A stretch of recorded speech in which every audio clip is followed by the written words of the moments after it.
Have you ever walked out of a therapy session feeling worse than before you walked in? Let's talk about what to do when your therapist invalidates your experiences. Had to hop over fences and climb up the ladder to get what I want, bitch. I'm just getting better. They tried to tell me I would never be shit. Look at me now, body built like a brick. Sleep all you want, but I'm chasing my dreams. Everything I do is fucking supreme. Came from the hood, ain't shit sweet about me. Hola, welcome back to my channel. My name is Deity, Princey. I am the miracle coach and I am a master clinician. I did go to school to study therapy and to help people with psychology because that's my passion and child development.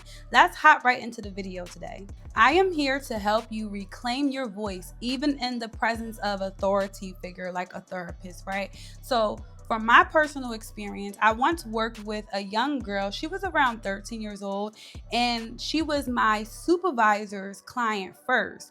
And when I got with her, it was some resistance because of the relationship that my supervisor and her had prior.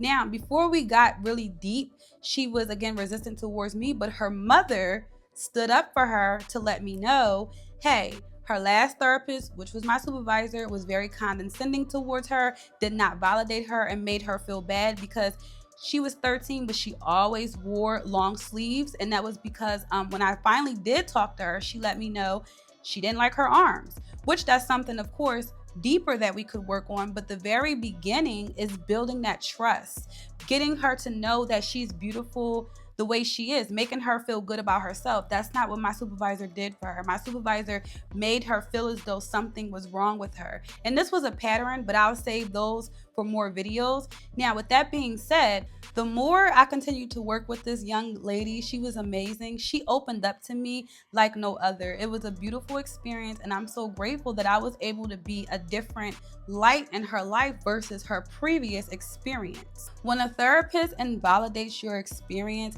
it can make you feel alone. It can make you feel bad. It's gaslighting. It causes you to gaslight yourself. Not only is this person who's supposed to give you support, it gaslights you, but now it opens the door and it has us to gaslight our own self, right? So this could be what you're experiencing. And I've had personal experiences with therapists when I was along my healing journey who did gaslight me as well. So I'm here to let you know you are not alone.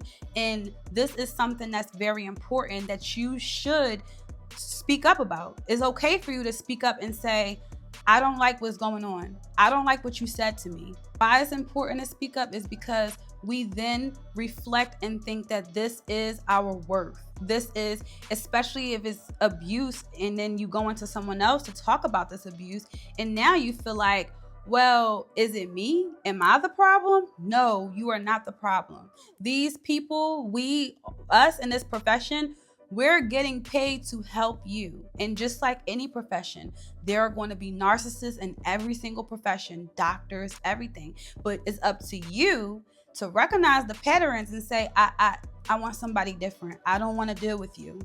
Look for the red flags, right? Interruptions. Are they interrupting you? Are they dismissing what you're saying? Are they invalidating what you just brung to the table? And to dissect it, to dive deep, a therapist is supposed to help you, not judge you. They're supposed to help you to come to conclusion with how you feel. And yes, give constructive feedback that can help you grow, but never to make you feel dismissed. And these are red flags. Another red flag is if they're focusing on their own agenda, right? Their agenda is to get you to sign this paper. That's, for example, what my supervisor would do. Her agenda was really just to get the paper signed, get those hours, and get up out of there. Because as she worked with clients, I would see that she was more focused. She also had a business. So she was more focused on her business and getting things set up with that. So when we was with the children, she really didn't care about them. So what is the agenda that they're trying to push? Are they dismissing you and more focused on their own agenda?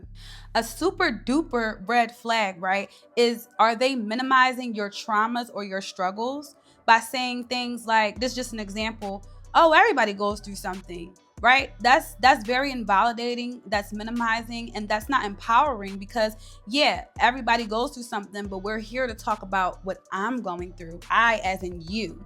You are here to talk about what are you going through. You don't want to hear what someone else is going through. So are they minimizing your struggles? Are they minimizing your trauma? Are they saying, like, for example, if it's your parents, are they trying to say, this is a go-to one, oh well, maybe they did the best they could. No one wants to hear that when they're attempting and doing the work to heal, because accountability helps you to heal. So if that therapist is not providing you with accountability so you can place it where it deserves to be, because that's how you ascend from fear, from shame. That's how you ascend from these lower vibrational frequencies, is by having that accountability, having someone validate your accountability, that you are now recognizing, this is not my shit. What I'm carrying around was never mine. Someone else put this on me. And I have a video up too to let you see that we don't vibrate to, toxic parents, if that's one of your situations, because it can be a partner.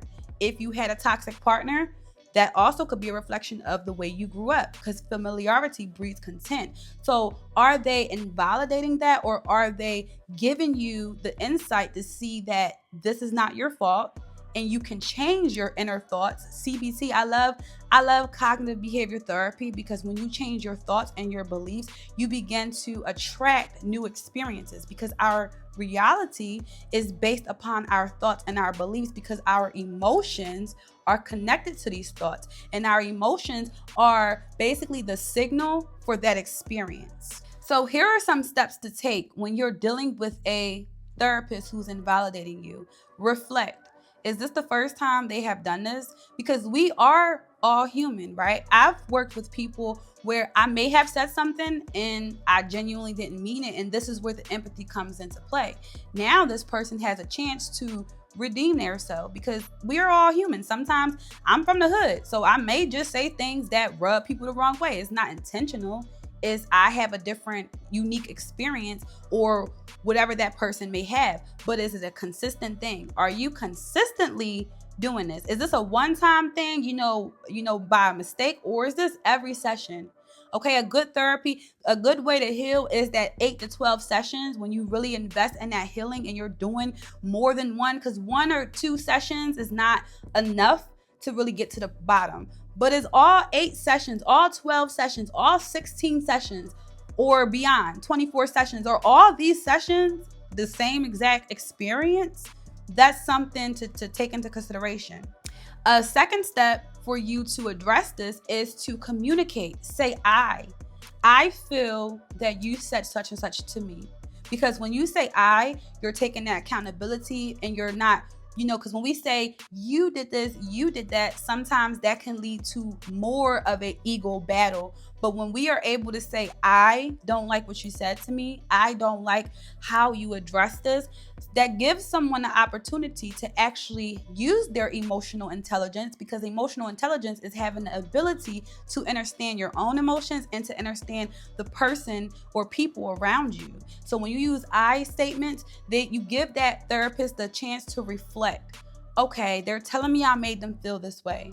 What can I do to help them?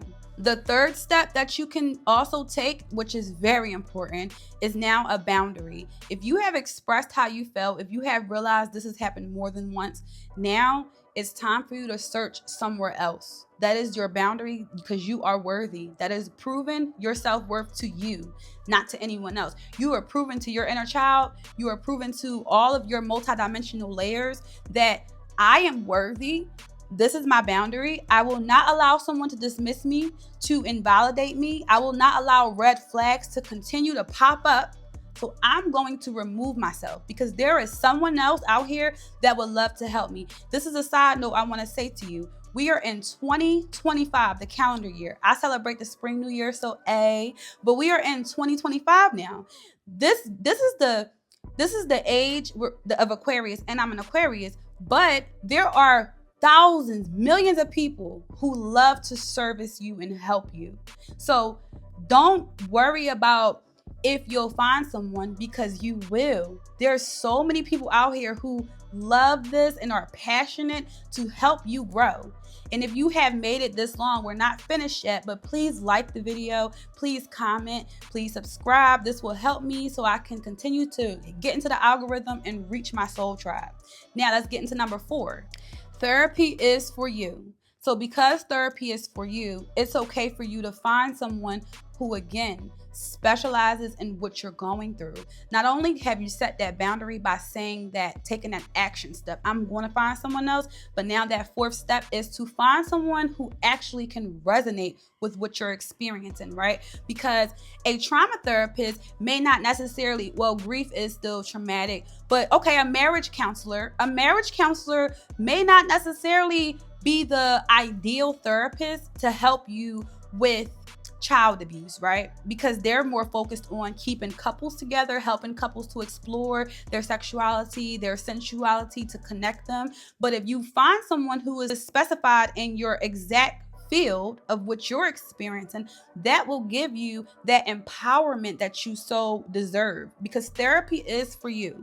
Therapy is just healing. The energy behind therapy is healing. I love to do words. I love numbers.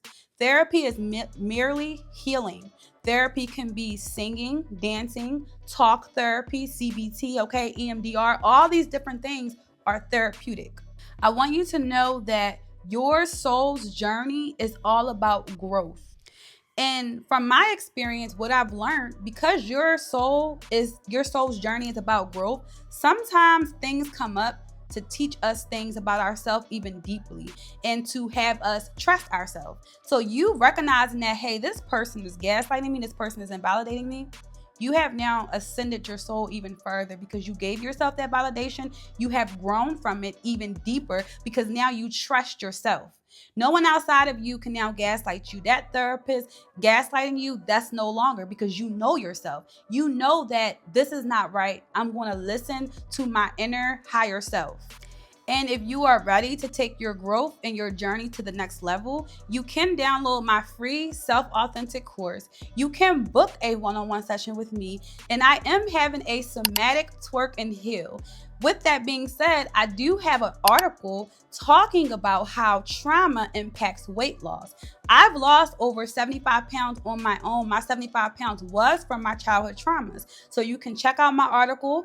You can book your one-on-one. You can download my free course. You can join my somatic twerk and heal to release that negative energy, to release some calories and shed some pounds, and to be in a community of like-minded beings. I'm here to service you. I love you so much. Peace, love, and darkness. Remember to what, abundant?